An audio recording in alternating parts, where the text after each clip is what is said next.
Parasite is afraid of climate change. Vigilante comes to Arrow. And Jonah Hex has to work for a woman. We'll talk about all that and more as we review and recap all the CW DCTV shows.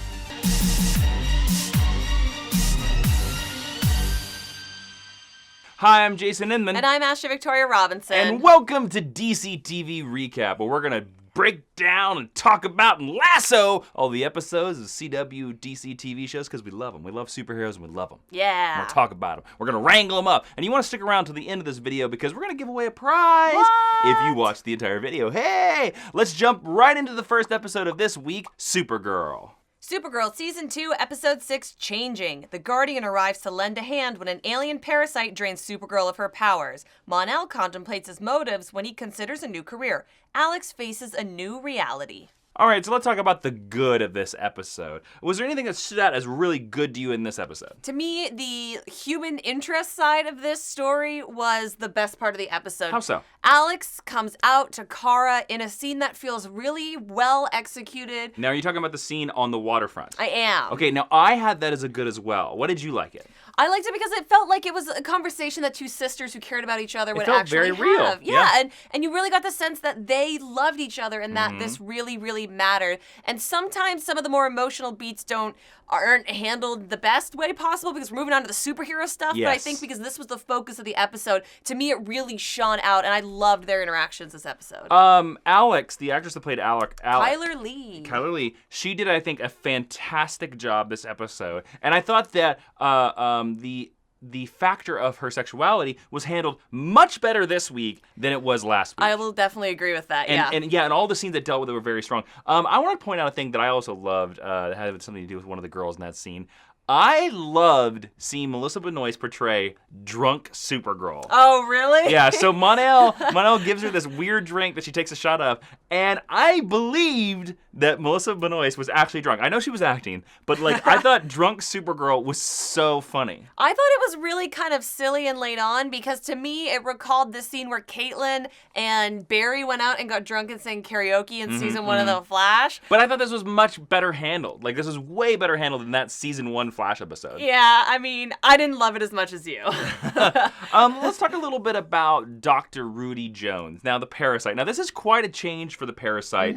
This is, in the comic books, Rudy Jones is typically, in most origin stories, because there's several Parasite origin stories, he's usually a janitor for LexCorp. Yes, he is. Who usually gets experimented by Lex Luthor, and that's how he becomes the Parasite. Now, in this one, he's a climate change scientist who works in Norway. Yeah. And he's portrayed by the cousin of Tom Cruise. Google it, you're going to figure it out. And he gets bitten by an actual slug parasite. Inside a frozen wolf? Who turns him into the Parasite. Yeah. Now, while I did love seeing the purple parasite monster at the very end of this episode, I thought that was fantastic. I thought the special effects looked really good. It's one of those things where I thought we would never see on Supergirl. Yeah. But I thought him wandering around town, now, well, I'll save most of this for bad, but I thought that was a little bit different. What did you think about Rudy Jones? I think that William Mapother is a really... Is that his actual name? That's his name. You know all the names for the actors. Lost. I'm called Ethan from Lost. He's another.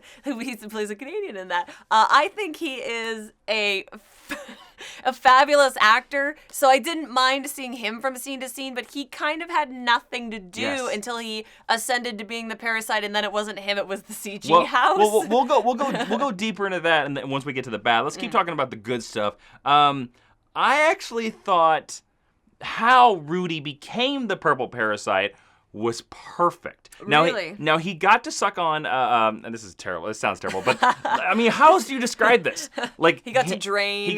There you go. He got to drain Supergirl's powers, but then Martian Manhunter came in. And he drained Martian Manhunter, and that's what turned him into the monstrosity because it was something not human. I thought that was a great way to explain how we get to monstrous Parasite. I couldn't get over when he opened his mouth and he looked like the Titans from Attack on Titan because he's got that extra opening further back. Oh, see, it was truly alien and really scary. I kept thinking the xenomorphs from Alien because the mouth inside the mouth. There you go. Yeah. I thought Kara's death makeup looked great, or as it called, like that's the makeup that they did to her after she was drained. Yeah. Like it looked. They give her extra cheekbones. It looked really good. I thought it looked really good. I thought it recalled when Henry Cavill is like in space and he's dead as Superman and he's trying to suck up the sun rays. Like to me, it seemed like a similar design, which I liked. What else did you like from this episode? I really like the scene where Jimmy is trying to confront Winn about like, when is my suit coming, man? That's in my bad. But here's what I liked about it. I think that Jeremy Jordan, who plays Winn, really got a chance to put his foot down, and we got to see a different side of the character than we'd seen before. I thought it was nice growth for him, and I thought he gave a really good performance. He's great in that scene. Yeah. Jimmy is not. Not so great. I'm gonna talk all about that in the bad. Yeah. This is something that you pointed out, but I love this.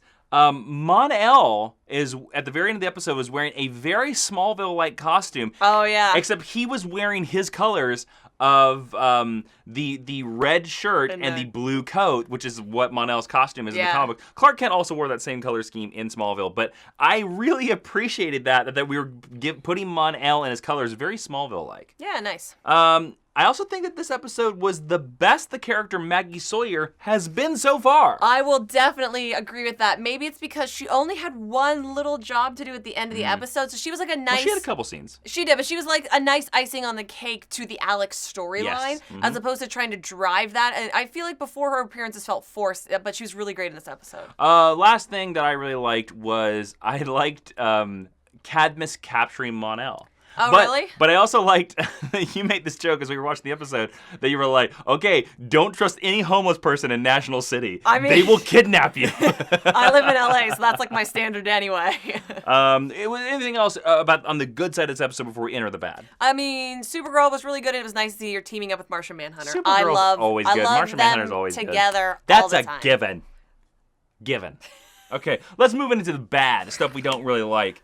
I have a lot of feelings. There's a lot of stuff in this episode that I did not like. Yeah, I generally liked this episode, but I feel like the stuff where they misstepped were big missteps. I thought the super speed special effects. So Kara takes it upon herself to train Mon-El. Yeah. And they do this fight sequence inside the DEO, and they sort of slow motion it. It looked terrible. Yeah. It looked like literally the actors were actually fighting in slow motion. But they might have been, and that might have been the reason why they chose to do it that way. I think that's what it was. I don't think the actors were actually fighting in real speed and they slowed it down. I think the actors were literally doing this. Or they might have been going half speed, yeah. It looked never do that again, Supergirl, please. It looked so bad. It looked like a high school student film bad. But you know what was cool about that scene? There is a shot where Supergirl like runs up the wall and flips over, and it's just her in the wires. That looked cool, but you could totally tell that the back of her cape was sewn to the back of her skirt to keep it from going over her head. What else did you not like about this episode? Mon-El. Basically, all of Mon-El. I was kind of on board with him being around. I thought he was like funny, kind of douchey guy, and now I'm just like, get out. I have no use for Mon-El. I will give you this. I did not like him, and I was the same way until the final scene. When he put on his Smallville colors and he decided to fight the Parasite, I was like, okay, Mon-El, you proved to me. But now he's just going to be the ransom, which I think is fine. Yeah. So that way we can all do our best Mel Gibson impression. Give me back my Mon-El! That's a joke that only fans from the 90s will get. Yes. Go Google that clip as well. Great Ron Howard film. Okay, let's move on. Gonna get a little film history in here. There we go. Jimmy. McCad Brooks. I really need Jimmy Olsen to just leave this show. Now that he's past being a love interest, there's no point. That was all he was apparently good for in season 1. I like the idea of elevating him to the position of power, but it's terrible. Well, Jimmy did there were so many bad things that were done with Jimmy in this episode. One, he just walks into the DEO Although again. I give them credit for being like, what are you even doing here? And then the scene that you talked about where he confronted Winn. Yeah. And it's just Jimmy yelling at Winn, going like, what about Kara? What about Kara, Winn? Where's my suit? He's doing a lot of this, too. And I was like, what director in their right mind let that scene be released? But on top of that, he gets in the suit, And the suit looks terrible. Oh, that's not it. And the voice modulation is terrible. The voice modulation made him sound like I couldn't decide whether it was a bad Batman impression or he just had gravel in his mouth. I couldn't figure it out. Maybe a little bit of both. You could figure that out later, Supergirl. Stupid. We could be a friend when, let me help. Like, I don't know why they made this choice for the voice of Guardian. Also, it's not even like I could get over all of that if it weren't for the scene when he's like straddling the bike and Supergirl's like, hey, who are you? Yes. And he's like, you can figure that out, Supergirl. And I'm like, no, go there and rip his face off. You can do that. Well, let's also talk about this. His problem is that, so his suit is lined with lead. How many episodes till Jimmy has cancer? I'm sorry, but we live in a modern world. I get that that's a trope of Superman and the powers, but at least update it with a line by being like, it's painted with lead, so that way you're just like, oh, so it's less lead. But like if it's lead lined, like you're going to die. He's gonna die in 2 months. Yeah, and he'll need Cadmus to bring him back. It's bad. Maybe that's where they're headed. I also didn't like Winn being his Felicity. Oh, like being the man in the van? Winn has enough to do at the DEO. He doesn't need a side job. Yeah, he's Felicity at the DEO. And then, like, I don't know. And then also, there's no explanation with how Jimmy has kung fu skills to fight the parasite. Yeah, he has... No explanation. He has no training. This is like Laurel level, like, I took a boxing class once, and now I'm a capable vigilante. You nailed it. It is exactly the same as Laurel in Season 3 of Arrow, where there's just no explanation, but suddenly he's an amazing superhero. And we're going to go back to that same point from last week. Jimmy does not need to be a superhero because he's a terrible one. Let's get him the hell out of this. Stop. Like, I kind of feel like I'm at the point right now where I'm like, I don't feel we need Catco in this show anymore. We've so moved beyond Catco and the characters there. Like, and we just don't need, like, I almost think it would be more interesting if Kara worked for Lena Luthor now. That'd be cool. I can get behind that. And how does she deal with working for a company that's like evil? Yeah. You know? And it's just that and the DEO. It's a good call. I don't know. I'm just thinking that. So real quick, what rating would you give out of 1 to 5, 5 being the best, what rating would you give this episode of Supergirl? So, I know we talked a lot about the bad in Supergirl, but I really think the good was really shining this week, and I am going to give this episode of Supergirl 4 out of 5. I just loved the sisterly thing that they had. I would watch them be sisters all day. That was awesome. How about you? The sister stuff was great. Alex was outstanding in this episode, but the Jimmy stuff was just, and I even like Purple Parasite. The Purple Parasite was great, but the Jimmy stuff and Guardian knocked this so far down to me that I have to give this episode of Supergirl a 2. Oh. This might be my least favorite episode of the season of Supergirl. Least favorite than last episode? I couldn't get past how dumb Jimmy was being in this episode, and it just drove me crazy. So there you go. Real quick before we move on to the next show, prediction for ongoing episodes of Supergirl. My prediction is now that Mon-El has been captured by Cadmus, that we're actually going to see Mon-El take on the Connor Kent storyline, and you're gonna see them do experimentations on him, and he's gonna get, you know how Connor got was really aggressive and they had to calm him down? I think that he's gonna come out the other end like this really aggressive, angry Superman, and then the next season arc is gonna be like, no, Mon-El, be super again. I see. Yeah. What do you think? What predictions do you have for Supergirl? Well, I think since McGann gave John a blood transfusion, and she is a white Martian. That was cool. I think we are going to get an episode where John becomes the villain, where John doesn't realize that he's committing murders or breaking down buildings, and you're going to find out, because he's a shapeshifter, that this white Martian DNA is aggressive inside him and is sort of turning him into a white Martian. That's cool. I watched that. And that's going to be the reveal episode of how we figure it out. That's what I think. I think that reveal is definitely coming. I just think that there's going to be a whole episode now where John's the villain. Yeah. So there you go. All right, so let's move on into The Flash. But as you know, on this channel, we do a specific Just The Flash recap show every single week. This week's episode was The Shade. There's going to be a card up there in the right corner, up there, that you can click on. It'll take you right to that episode. We talk all about the Savitar reveal. I come up with a pretty awesome, my theories are pretty awesome every week. I'm just not tooting my own horn. But go check that out if you want to be more into The Flash. I think we were okay with this week's The Flash. We were like middle of the road on this Middle of the road, but the ending is really what made that episode. So go over there and check that out. And remember, stick around to the end of the video, because we got a costume coming your way. We have a contest coming your way, and maybe a costume. And now on to Arrow. Arrow, Season 5, Episode 7, Vigilante. Oliver discovers it's a new vigilante in Star City when the bodies of 2 criminals are dropped at the SCPD. In flashbacks, Oliver faces Konstantin Kovar. Ashley. Yes. Let's talk Arrow? about Arrow.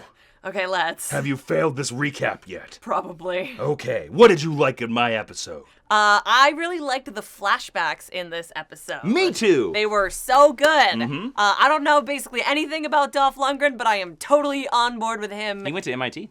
I know he is Very smart. He has a genius level intellect, but I'm not familiar with his body of punchy guy movies. And what I like is not only is he a menacing presence and he's giving a really solid performance, but I'm 99% sure that even though the fight that he has with Oliver is shot mostly in the Silhouette. That it's him. Yes. Because it just like, I don't know how you could get anyone else who looks that exactly like. I don't think it's Oliver all the time. I don't think it's Stephen Amell the entire time, which is why I think it's in shadow. And I'm always really impressed when you can see someone who can do their own fighting and it's not sped up or slowed down. He can do his own fighting. Yes. He is trained like that. I agree with you. I think it's mostly him. There were a couple shots where I didn't think it was him, but I think it's mostly him. I loved how this big lumbering man in these flashbacks, it was all about the proper manners. And he was He's a gentleman. He was very gentle. And then we got the reveal that the mother of the Russian girl from last season is the butler to Kovar, which I thought was a nice little twist to bring it back home to explain like the reason why Oliver is actually in Russia because of that girl. Yeah. So I really like that. The other thing that I really liked is, let's talk about Vigilante. Let's. Adrian Chase in the comic books, Vigilante, I freaking loved his costume. I thought his costume looked so terrible. Well, I actually leaned at you during the show and I said his costume looks awful, and you said his costume looks great. I was like, his costume looks great because it looks exactly like the comic books. You cannot get that costume any closer. I mean, like, they kind of like body armored it up a little bit. Yeah, but that's sort of the Arrow design quotient. It's like, we're going to do it, but it's going to be like hockey pads. But I thought it looked fantastic. I thought it looked great. And I really loved the actor's voice for it because in my head, I've read Vigilante comics for a long time.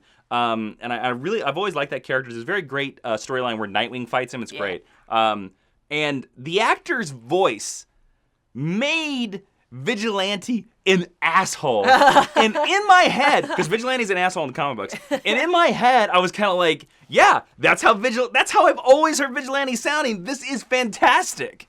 Now again, we're assuming that Vigilante is Adrian Chase, the DA, but we didn't get the reveal this episode, so That's surprising. They might be doing a red herring on us. They might. That's true. So we'll find out. What else did you like about this episode? I really liked Wild Dog. That's his name, right? Wild Dog in this episode. This is the first episode where I gave a damn about this character and where I thought the actor was actually doing a semi-decent job. For me, it's still too little too late. Like, I really want the recruits minus Mr. Terrific to go away forever and never come back.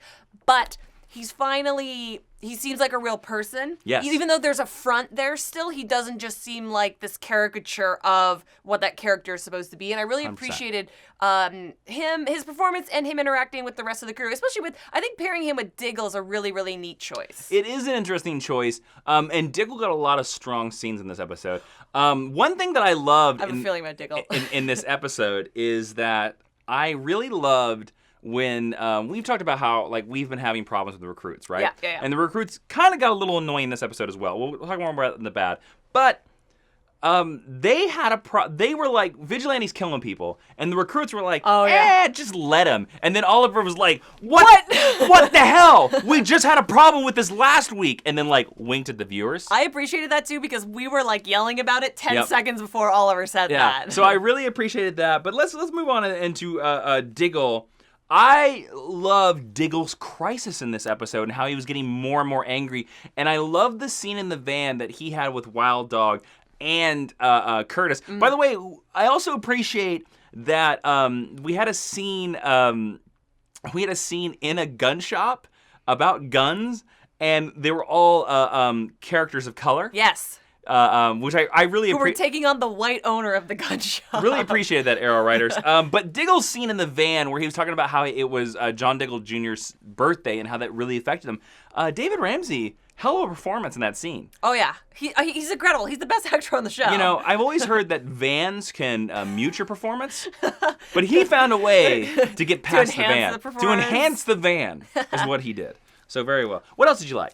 So I don't give the CW shows a lot of credit for doing like really sweet, like cute moments where they tug on your heartstring, but they brought out John Diggle Jr., who was so cute. Like Cute they got little kid. the cutest little kid. And then, but the reveal, like he's working out, Diggle's working out, and he's all sweaty, and they just he's got a stink. Lila like hands the baby to him, and I was like, the baby's just gonna be like, why are you wet? And then the kid says, Daddy, you're sweaty, which I thought like I just couldn't get over how precious it was. I have a feeling that's the kid's real. Like I don't think that kid had a line. I think no. I think the kid literally just said like, you're sweaty, and they just left it. And then Diggle says what, and he goes, you're sweaty. It's not a line. That kid is way too young to know lines. But I think it was such an awe moment, but they really earned it through the emotional journey of the character that we were talking about earlier. And I just I couldn't get over how adorable their child was. Let's talk about also as well some of the fantastic action in this episode. One,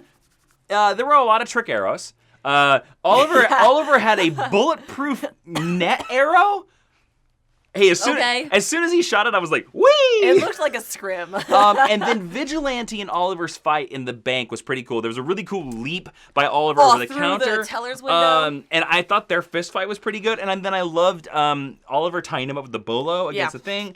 And then I really even liked that Vigilante was able to get away, because Vigilante should be a foe pretty close to a level on... I mean, he's like Nightwing level, judging by this episode. He should be pretty equal to the skill level of Green Arrow. Like, really close. Like, Green Arrow could beat him, but I think Vigilante's pretty close. So I really appreciated that final action scene. What else did you like about this episode? I liked that you got to finally see Team Arrow be Team Arrow. They all really felt like they had a role to play, and I understood the introduction of all of the characters, except for Artemis, who seemed largely useless. Well, let's save that. Let's save that. And so I feel like hopefully from this point going forward, Team Arrow is going to be capable as opposed to incapable, where we've been for the last 5 or so episodes. Okay, let's talk about the 2 big reveals of this episode. Okay. One, let's talk about the flashback. Let's talk about that the Bratva and Kovar have an agreement, and that Oliver has kind of been a pawn for the Bratva. Yeah. What did we think about that? I think it was maybe not the best move, because we've been taught for a long time that the Bratva is something that is important to Oliver and that trained him, and maybe we're gonna see where he connects back. Hasn't been it. important since season 1, really. No, but it's been mentioned, like it was planted in season 1, like it's something that you've known about his character, and I think it makes it a little bit cheap to have it be a conspiracy the whole time. But I like to see that actor who was in Justified show up again. I actually think that I kind of like that, and to be honest with you, I didn't see that coming. But I didn't either. But I should have, because I think this is going to set up the Oliver that we see in season 1. Do not trust anyone. Do not trust anyone. Remember how long it took him to trust Diggle? Yes. He didn't trust Diggle for like half the first season. I think we're seeing the birth of this. And I think that even though his friend, who is Russia, who helped him get in the Bratva, he can't trust him. Yeah. And I think this is setting up the Oliver. Like, Oliver even at one point, remember, there's a plotline in the first season where he didn't trust his own mother. Yes. So, like... Although that was earned. True. But he leaned into it hard. I think this is setting up the Oliver of that. Let's talk about the other reveal. Artemis on a roof being revealed that she works for Prometheus. Now, I just want to point out, before we started the DCTV recap shows, we did a Jason Talks Geek called Arrow Season 5 Predictions. And one of my predictions was that I thought every member of the recruits, except for Curtis, would betray Oliver somehow. Yes. And I just want to say, you're like 2 for 3 right now. You're welcome. The other 2 are going to happen as well. Well, if they're coming. I mean, I was going to call him Night Owl again. Wild Dog. Wild Dog betrayed his identity. Yes. So you're like 2 for 3. Ragman's just the well, next if you want to one. call it, yeah, Ragman's just gonna. Well, Ragman's gonna happen when they set up what happened with his city. Yeah. When they finally deal with that, they've kind of mentioned on it, but I think they're gonna hit that hard. Yeah. But yeah, Artemis is a traitor. I don't like Artemis on this show. I think she's a waste. I think you took a lot of female characters that fill that role better and tossed them out the window for one reason or another. I think she is not up to filling this role. I need her to go away forever. And now that she's a bad guy, But now you have a strong reason to hate her besides her bad acting. I mean, I hated her to begin with. Well, then lean into it. But for me, I'm just like, oh, of course. I mean, at least she'll die by the end of the season, so there's that. Mm-hmm. Yep. I'll tell you what, this really confused me about the identity of Prometheus, and now I don't know who Prometheus. I have another. But you don't think it's Officer Lance? Well, we'll get to that. Okay, let's talk about the bad of this episode. Anything that stood out to you in the bad? Besides Artemis. Artemis. Move on past that. All right, I'll move on. I didn't like that Vigilante put his guys in a V. Oh, that was really lame. One, that would be so difficult to set up, but two, that's just ridiculous. Also, I want to talk about there was a scene in the middle of the episode where the bank robbers were going to rob the bank, and you could, man, the fakiest fake bank. Yeah, and you could tell that they just the set dressers had just set up this fake like bank door with a sign, a fabric sign that shook when it exploded. That was literally just in a parking lot somewhere, and it just looked really bad. And usually the sets on these shows don't look that bad, but that one really stood out. Probably because they blew it up, but it did. Yeah. I thought sending Quentin to rehab was a bad move. Mm-hmm. It was just an excuse, I feel like, to shunt him away for. Well, I don't know if it's whatever reason. Here's what I'm saying. Like, I'm tired of Lance. This was in my bad. I'm tired of Lance being the drunk. Yeah, I'm over it. I'm past it. I'm so past it. And I kind of feel that like we've had nothing to do with Lance. But I think the reason they're gonna do this is because I think they're gonna lean further into this. Well, Lance, nobody's seen Quentin because he's been in rehab. Maybe he's Prometheus. I think they're gonna keep leaning into that. He's not Prometheus. Another thing, I don't think Adrian Chase, the DA, would ever be allowed to perform an interrogation. That's just not how it works. And especially not allowed to perform one really improperly. Mm-hmm. And then also, let's point out how the recruits were just like taken so easily because Vigilante just snuck up on. There's a shot where they show the two recruits, Mr. Terrific, and I can't remember who the other person is. Artemis in the van. In the van, you see Adrian Chase, or we don't know. If Oh man! You see Vigilante go through the back windows. Worst. They don't see him. And it's just, and then he comes up the side of the van, which Curtis should have seen in the rearview mirror. Yeah. But he didn't. And you just want to be like, Curtis, come on, Curtis. You have to, they waver a lot of this episode on the level of competency of the recruits. Yep. And they really need to, are they capable or are they incapable? And lastly, before we move on, Ragman's rag effects still look bad. So there you go. Any final bad things you don't like about this episode, Aaron? No, I think I'm good. All right, what rating would you give this between 1 to 5, 5 being the best? Ashley, what would be your rating of this episode of Arrow? I think this was a pretty good episode of Arrow. Me too. Overall. My problems lie with like my personal taste, not necessarily with the way things were executed. So Very minor things. So I'm gonna give it 4. Whoa! I'm feeling generous this week. Almost a bullseye. Almost. Yep. So close. What about you? What are you going to give Arrow? I agree. I thought this was a very strong episode of Arrow. I thought Vigilante was very strong. I thought Vigilante was actually a good threat. The only problems I had this episode were minor stuff like Lance, and then sometimes the recruits being wishy-washy. And then if you notice, like it was just like set dressing and special effects. So if I'm commenting on set dressing and special effects, then that means that I generally enjoyed the rest of the episode. So I agree. This was a 4. I thought Adrian, I keep calling him Adrian Chase because he's Adrian Chase in the comics.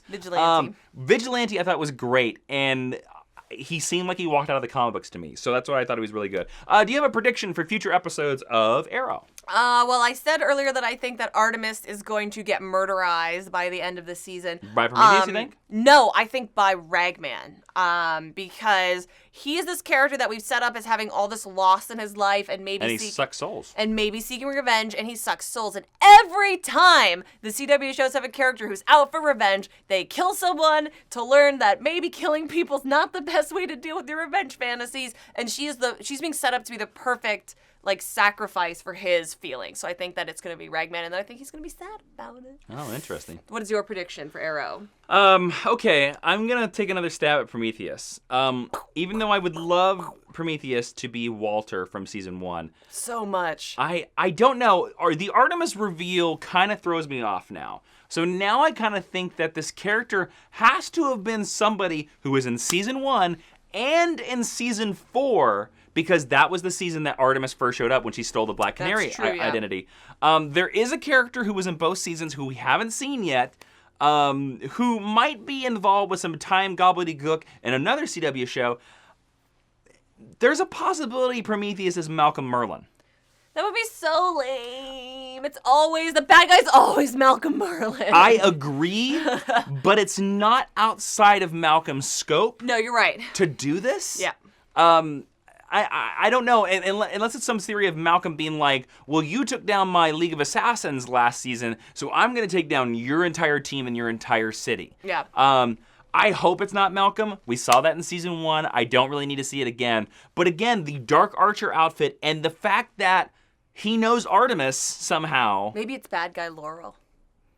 I mean, there's everything that it could be a woman. That's true. It could be Nyssa, for God's sake. Who knows? That'd be cool. If it was Nyssa, I could get behind that. Well, Nyssa's kind of left field because I don't know what the explanation for why Nyssa suddenly hates Oliver, because there's no explanation for that, because they kind of came to terms. Sometimes that happens. True. So I'm just taking a wild stab in the dark. Maybe Malcolm Merlyn. All right, so let's move on into Legends of Tomorrow. Legends of Tomorrow, Season 2, Episode 6, Outlaw Country. The Legends find Jonah Hex in trouble with his arch-nemesis, Quentin Turnbull, when they arrive in the Old West. Yeah! Get on up now. We're going to talk about a little legend. We'll talk about the good stuff in Legends first. What'd you like in Legends? There was an awesome yeehaw Missy. over the opening credits. Oh my God. Which I loved so much. Okay, let's talk about that. Blake Neely, the composer for all of these shows, Supergirl, Legends, Arrow, Flash, he some great scores. If you just listen to themselves.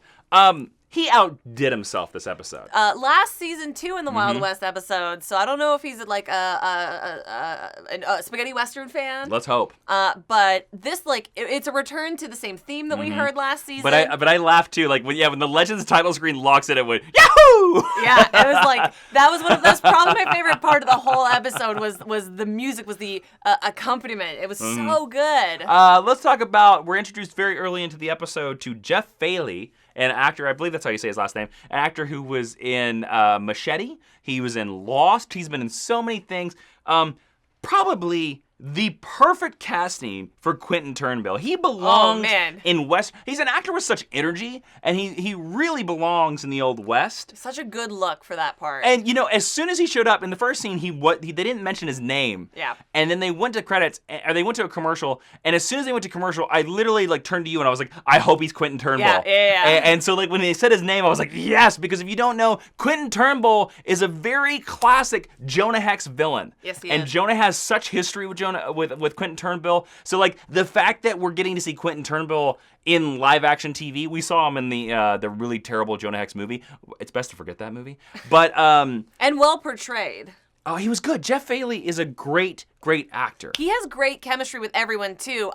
There's a scene later on in the bar with him and Mick, and him and Dominic Purcell, you really believe their chemistry, and you believe that they're compatriots, if not friends, for that moment, and they're so much fun to watch interact together. What else did you like about this episode? I liked a lot of this episode. I loved specifics. I loved returning to Jonah Hex. Oh. Jonah Hex is a character that Jonathan Sheck. Despite his blatant misogyny, I really enjoy.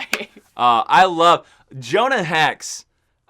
He was great when he showed up last season. He was great again this season. I loved how he had so many good moments in this episode. I love how when Steele was trying to be cowboy, he was just looking at him like he's a buffoon. Well, he is a buffoon. Yes, he is a buffoon. But that's for the bad. But but Jonathan Sheck did this amazing. His line readings were so great. I love that when he's talking with Sarah, he's like, "You are a woman, right? You're a woman, right?" Oh, he does this whispery Jonah Hex voice. And he says this is what it's like talking with women. You got to talk about your feelings. Yeah, he's like yeah. There's a scene where they're sitting at the bar. He's like, "This is what it's like working with a woman," and then she's like, "Well, in my century, da da da." And he's like, "This ain't your century." You know? Yeah. He killed it as Jonah Hex, and it was interesting because we got to see Jonah Hex different this time, because in season 1 it was dealing with him being like, "Rip, you kind of let me down," and in this season it's him being like, "I got to figure out a way to work with Blondie." Yeah. And I quite don't know how to work with Blondie. Although I will say that I'm a little tired by this point that every time we go to a different period, we have to learn how to work with the female leader. I get it. Men are pigs. Can we, move on from that? Can we meet the one person in this century who, doesn't give a crap that Sarah's the person in charge? We've done it every episode. No, we haven't. Pretty much. We had to do it with... we didn't do it in the 80s episode, and we did not do it in the 1940s episode. We did it, but we've been in the 1940s before. But we did it so hard in the Civil War episode. It's true, but like it is a valid plot line because one, it works on both ways. Because one, it works that, to be honest, Sarah should not be the leader. Of that group, she absolutely should be the leader. No. Of that group, here's this. Of that group, none of them should be leaders. But No. Sarah is the best qualified. Yes. Even saying that, Sarah should not be leader. Yeah, Sarah's not a great leader, so- but given the scope of who those people are, I think she's the best choice. She's like a centimeter above the rest of them, but she should not be a leader. But the idea, so it highlights that, so it lets her work through those, and then the other thing is that for most parts of history, that would be a valid concern. That's the inherent cause of Legends of Tomorrow. When we move into a new time period, these people have to interact with these legends that they're not going to understand. All right, let's talk about the Dwarf Star matter. Were you surprised when that was the element? Did you think that was going to be the element that they were going to find in the cave? Because I was quite surprised by that, but as soon as it showed up, I was like, oh, here's how we get the atom back. Yeah, I was surprised by it because I pretty much never think about Dwarf Star ever. Did you have any, what did you think it was? The mineral? Yeah, like, what did you think was, like... I had no idea. I don't know anything about mining. But I knew that whatever it was going to be, whether it was going to be the Dwarf Star alloy or something else, you knew it was going to lead to Adam building a new suit, because you're not going to let him go suitless for the majority of the season. No.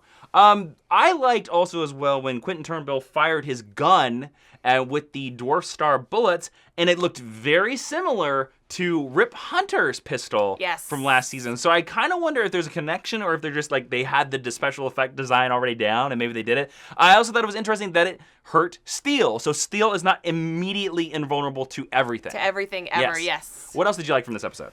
I really liked Amaya and her growing relationship with Mick as she's kind of trying to mentor him, which is not, when you look at them visually, because she's younger than him, you would expect him to be mentoring her, but of course she has more experience as a hero and she's more mature, so I like their burgeoning friendship. I think it's really nice. I loved later when they were talking about how Turnbull was going to take the Dwarf Star matter out through the past, and Jonah was like, and he's going to use this magic. Like he didn't, and they were like, Dwarf Star matter. He's like, yeah, magic. I liked how he wasn't even going to bother to learn what it was called. All right, let's talk about lastly, one of the concerns of this episode is Mick. Mick being very violent in this episode. Mick drinking a lot. Mick told Maya to get out of the cave, but then she was like, oh, you didn't say for you. I worry that Mick is trying to kill himself because his friend isn't around. I think that's a legitimate concern to have. I think there's still a pretty good chance that Captain Cold is going to show up and that's all going to gloss over. We'll see Captain Cold within 2 episodes. I'm putting money on it right now. But I like that we're giving this character a little bit more depth. Like, his lines are great and it's awesome to see him be funny, but it's also really interesting to see him have to deal with some emotions that come up. Yep, and in the very end, we lead right into the crossover with Sarah being like, our friends in 2016 need help, so we know we're going there. All right, let's talk about the bad of this episode. I want to start it off. Nate, Citizen Steel. Holy good God. Woo! First off, the Citizen Steel costume in real life and in sketch form looks terrible, I think. It looks like a Captain America costume with some extra lines on it. It looks like a plastic Captain America costume. Yeah. I think it looks... Nate, for me, was very hard in this episode because he was just so far goofy that I couldn't take it seriously. Like, he was catching the bullets, and then he caught the one in his mouth. By the way, that bullet would be so hot that it would burn his lips off. Yeah. That would have been good, though, and then he could never talk again. Oh, man. And then Nate in the train. Okay, first off, all right, he has this steel power, okay? Means he's invulnerable. It does not, they've never said anything that he has super strength with it. And it's proportional strength, even. Okay, so that train, when he tried to stop the train, would have just kept pushing him for miles. Also, something that you pointed out, the point was to keep the railway intact, and they bent up the track. For miles. And they ruined a bunch of the planks. So the same problem is going to exist. Yeah, so the East can't come to the town no matter what now because the train tracks are destroyed. But yeah, Superman can stop the train because he pushes back against it. Nate, with the power of a normal human, would have just been pushed forever died. and then eventually gone under the train. Yeah. Physics, people. What else did you not like about this episode? Most of what I not liked about this episode was Nate. I don't think that Sarah gave the strongest performance in this episode. I agree. I think this is Sarah's weakest week. I don't think she was the worst, but she wasn't at her best, which is unfortunate because she's been really great in the past. But I liked it when she asked Nate and Ray if they were done broing out. Like, he has a great final line to That go was a out funny on. line. But I think maybe the reason why it was so noticeable is because I think Jonathan Hex as Jonah Hex is such a strong character. And he's giving her a lot. And he's given her a lot that maybe no matter what she did this week, she would have never matched him. Because remember, last season, all the Jonah Hex scenes were against Rip Hunter. Yes. Now they're against Sarah. Yeah. And Arthur Darvill, I mean, I love you, Katie Lotz, but Arthur Darvill is a much better actor. I would agree with that. You know, so there you go. Out of a rating of 1 to 5, what would you give this episode? 5 being the best. I think I'm just going to continue on my streak, and I'm going to give this episode 4. Wow, this was a strong week for you. I enjoyed it. It was. It was a good week for me. How about you? What are you going to give Legends of Tomorrow? This, again, was a middle-of-the-road Legends of Tomorrow episode, which is disappointing for me because I love Jonah Hex, and last year I thought the Jonah Hex episode was the strongest. I'm going to give it a 3. That's pretty good. It's not the best, but it's not the worst. Straightly middle of the road. Okay, so let's give a quick prediction for what we think is going to happen in Legends of Tomorrow. So something that I think we're going to see in Legends of Tomorrow is that we've seen more and more that, like, Nate is not invulnerable. He has some weaknesses. Yep. And I think that... Think he's going to die? I wish. I think that we're going to kind of do a really typical thing with him, and I think that he's going to get injured in a way that they're really going to think, like, he's going to die this time. And you think he'll be there in the crossover? Probably. Okay, cool. And I think that is when they are going to cement this weird romantic relationship that they're doing with him and Amaya. Okay. And I think she's going to kiss him, and it's going to be terrible. Oh, you mean when he's on, like his deathbed? Yeah, or supposed and deathbed? she'll be like, oh, I can't lose someone else because 3 people have died in my arms, and then she'll just kiss With him. the power of the monkey, I kiss you. Yeah. Oh, it's going to be bad. Monkey kisses. good. There's a lot of lips going on. How about you? What do you think's coming up? Okay, so the one storyline we didn't talk about, and I didn't talk about this specifically because I want to talk about it in predictions, Martin's headache. Yeah. So Martin Stein has this headache, and he keeps seeing this brunette woman. And Jax comes up with the idea that he thinks that maybe when he met his younger self, he messed the timeline. I don't think that's why. I think, first off, that the brunette woman that Martin Stein is seeing is his daughter. His newly existed daughter he's never known before, he now has a daughter.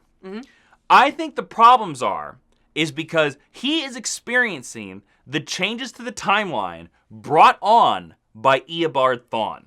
The Reverse Flash knows who he is and knows that he's on the ship, and that's the first legend that he's screwing with. He's going to give Martin Stein a daughter so that he can kill the daughter right in front of him. I like that theory. Yes, I think I think you're going to see the same thing happen to every other crew member because remember last episode, Eobard Thawne ran through. He saw Sarah. He can do the math. He can figure it out. He's a time traveler. I like that too because it makes it feel less haphazard. It really Yes. felt strange in this episode to me. Indeed. All right, on last week's DCTV recap, I told you to name who you thought was the best character of last week, and the comment that we liked the best was going to win this Final Days of Superman hardcover. Well, we picked a winner, and the winner is Chris Manning, who said, I think Oliver Queen himself was the best character of last week. I'm correcting his comment. Arrow is at best when it treats Oliver like it did in seasons 1 and 2. He's more action-oriented, more decisive, even if he's being a dick like Batman in the 1990s. His character gets driven forward in both the present and the flashback. And we completely agreed with that, so that's why you're going to win the Final Days of Superman hardcover. Chris Manning, send me a message on YouTube with your address so I can send you that book. Just to let you know, the winner of our first week prize has not contacted me. So if you're one of the winners, guys, you got to watch the next week's episode. Come on. And that applies to this week because this week we're going to be giving away the softcover of Midnighter Volume 2 Hard, written by Steve Orlando. So you like Midnighter and what? And you're going to win this. All you have to do is comment below the video below this, and I want you to say what you thought was the best show of this week, of the CW TV. What's the best show? Use the hashtag DCTV recap. And of course, you got to watch next week's episode because that's where I'm going to announce the winner. Ashley, real quick, who did you think was the winner of the week? What was the best show of the week? I think the best show of this week for me personally was Supergirl. It's the one that I felt the most emotional attachment to, so I think I enjoyed it the best. What about you? I think I have to again go Arrow. This has been a very strong season for Arrow, a very strong beginning for Arrow. And Arrow, week after week after week, is giving us the show that I haven't seen since season 2. And here's the thing. For me, Arrow has always been my favorite of these shows. Yep. And when Arrow is firing all cylinders, it's the best show. It beats The Flash when it works. It's the original. Because it's the original. It's the grandpappy of them all. All right, guys. So let us know down in the comments what was the best show of the week. And don't forget to click subscribe and give us a like while you're down there. Make sure to give us a like. Show us that you like this episode. As always, you can support all our videos on patreon.com/Jawiin, where we have all kinds of exclusive podcasts and things like that. Don't forget to check out that Flash recap and last week's episode of DCTV recap. We'll see you next week.